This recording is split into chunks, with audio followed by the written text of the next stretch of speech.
Hey, welcome back to Ford University. In this video, I'm covering how to deal with anxiety as an entrepreneur. The way that you deal with anxiety as an entrepreneur can make or break your business. So if it's something that you feel that you might be dealing with and you're not sure how to cope, keep watching.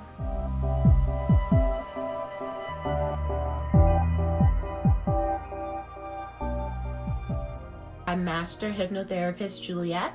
I work with entrepreneurs and light workers to push past their mental blocks, anxiety, burnout, and any other issues so that they can hit any goal that they set in any area of their life with ease. So in this video, I'm covering anxiety as an entrepreneur. So it'll be divided into 3 parts. I'll talk about the definition of anxiety according to anxiety.org, and then I'll go into the symptoms that you may be aware of, and then some symptoms that you may be unaware of. Then we'll segue into the 7 mental strategies that you can use to start coping and training your brain to get rid of these patterns of anxiety. Okay, let's talk about the definition of anxiety. So according to anxiety.org, anxiety is the reaction to situations perceived as stressful or dangerous. The amped up feeling and restlessness that you may feel can be manifestations of anxiety. So it's really important that you hold on to that definition, that it is the reaction to situations perceived as stressful or dangerous. So keep that in mind. So now that you know the definition, let's go into the symptoms. So we have restlessness, feeling on edge, you're easily fatigued, feeling tired and drained. Often it's like a combination of burnout and anxiety, or burnout due to anxiety. You have trouble concentrating, focusing. Sometimes your mind can just go blank, like if you're on a call, if your boss asks you something, or if a client asks you a question, you're just blank. You're irritable.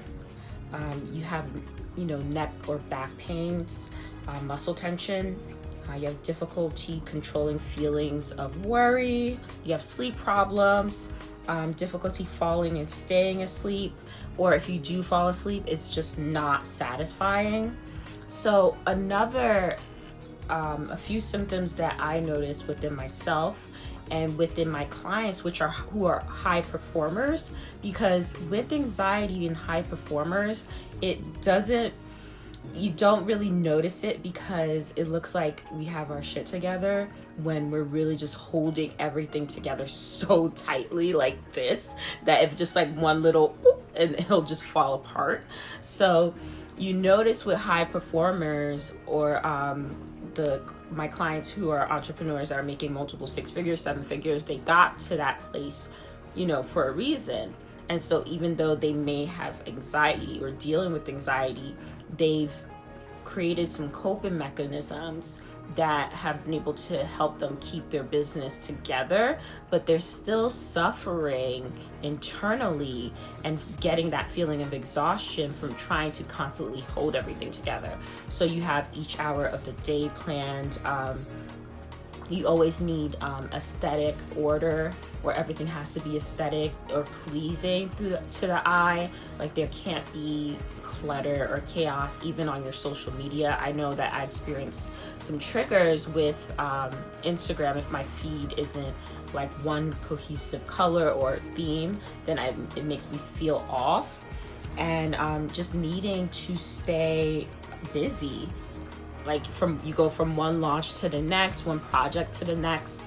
And so that, because you're afraid of what will happen if you stay still.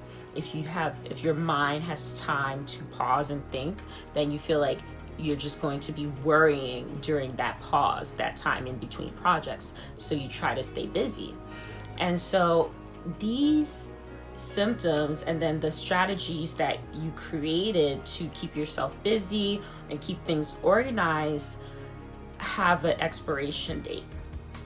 So it's better so I'm going to move into 7 strategies that not only will help you cope, but actually will train your brain to get rid of some of the triggers that are creating your anxiety.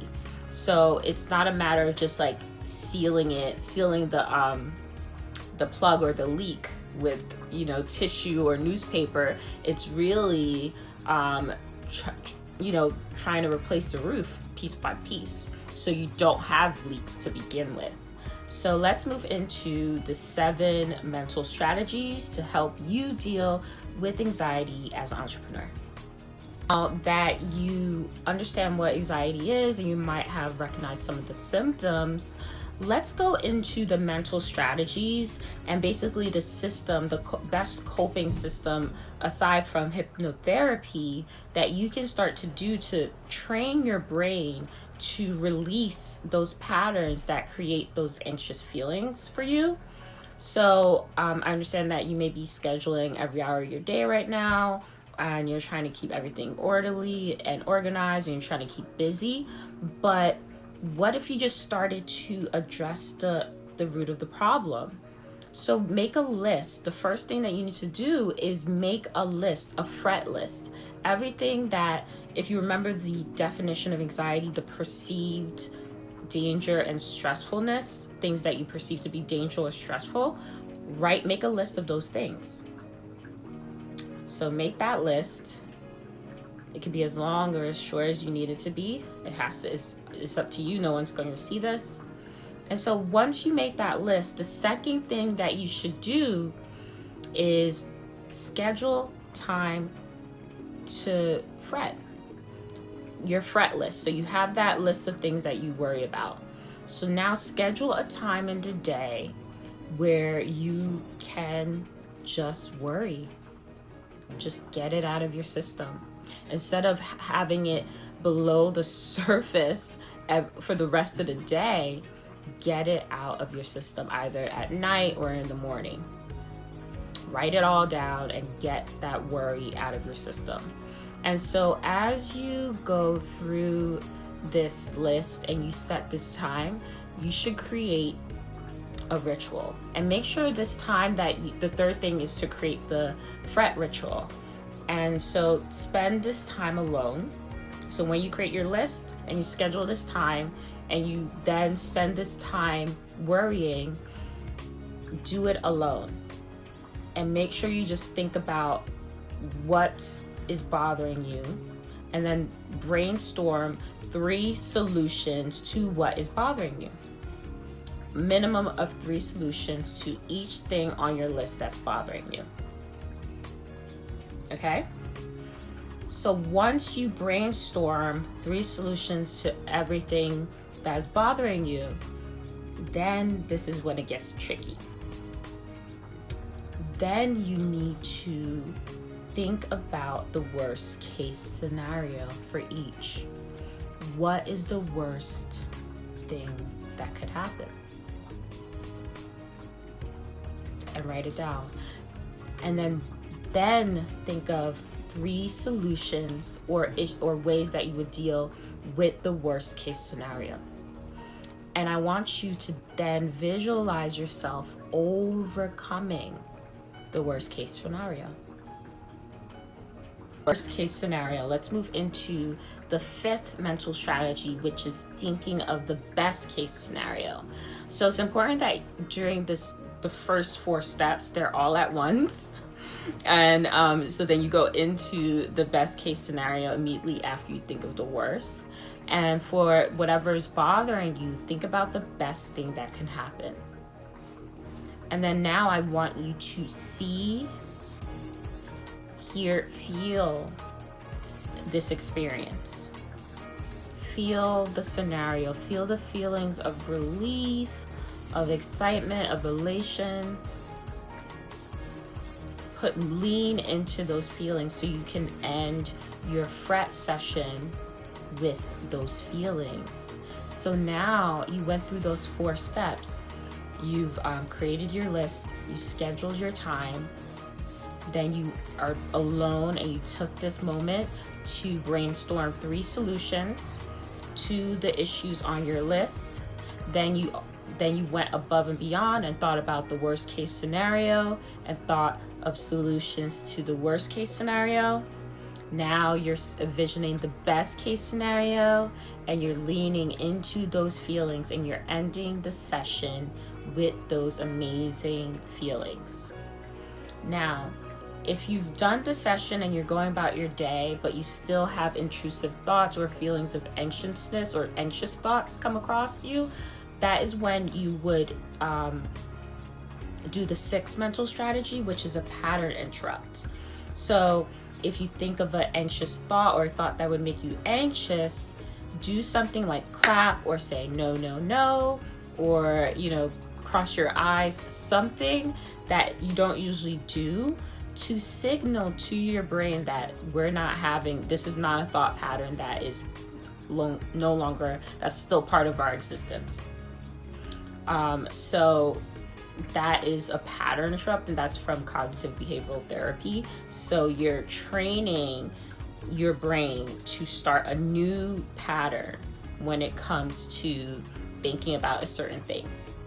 And then the 7th mental strategy that you could do is to put your thoughts on trial. Challenge your thoughts. This is another cognitive behavioral technique where you put your thoughts on trial. Is it true? Would I say this to a friend? What evidence do I have to support that this thought is true? And so challenging your thoughts allows you to really stop and realize what you're thinking and realize what you're doing and push past that. Now that I went through these 7 mental strategies, these are ideal for you to get started with today.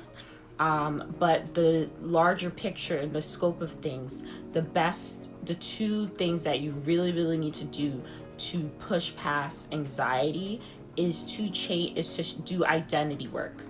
One of the first steps is to not see yourself as someone that has anxiety. I posted on Twitter about anxiety, and a lot of people are saying, it's me, that's me, that's me. Don't say that's me. Say this is something I've experienced. Do not take in anxiety as part of your identity. Keep it outside of yourself, so it doesn't integrate with your identity and your core beliefs and who you really are. It's just something that you are dealing with at this time, but you will push past it and overcome it, because you're training your brain to do just that. Okay? And then the second thing that you should start working on are your beliefs. When you write down your fret list, if you start to notice a certain thing, consistent pattern in your list, it might be linked to, or most likely linked to, a belief. And this belief was installed into your subconscious at some point in time. So try to think back at the time when this belief first came to be, or when you first had this thought and decided it was true and it became a belief. And so once you remove this belief, or you address this belief, that takes the problem out at the root. And then you'll no longer consistently deal with worrying about this particular thought or this particular issue, because you got rid of the belief that you had this particular issue. Now, I go through this in a few other videos that I'll link below about beliefs. I'll talk about negative thoughts, beliefs, and then I'll also talk about burnout. So you can have a series of things that you can use for free right here on YouTube to start training your brain to get rid of these anxious thought patterns. And if you want to take it up a notch, you should do the cognitive behavioral therapy and also the mental strategies that I laid out, in addition to master your vibration, because that will help you feel good as you're making these changes. And your brain wants to feel good. So instead of getting addicted or creating these habits of anxiety and worry, your brain could get hooked on this feeling of feeling good and meditating and listening to subliminals and listening to a daily hypnosis. and then you'll feel like you're doing something, but the thing that you're doing is training your brain and it's making you stronger versus dependent on something outside of yourself. All right, thanks for watching, and below is a link to the Get Your Shift Together guide. It's a new guide that I've developed, and it comes with a checklist and mental wealth assessment, so you can get an idea of where you are and where you need to work on, or which area of your life you need to work on in order to fully have a self-actualized life and business. The link is below. Please be sure to like, share, and subscribe, and I will see you in the next video.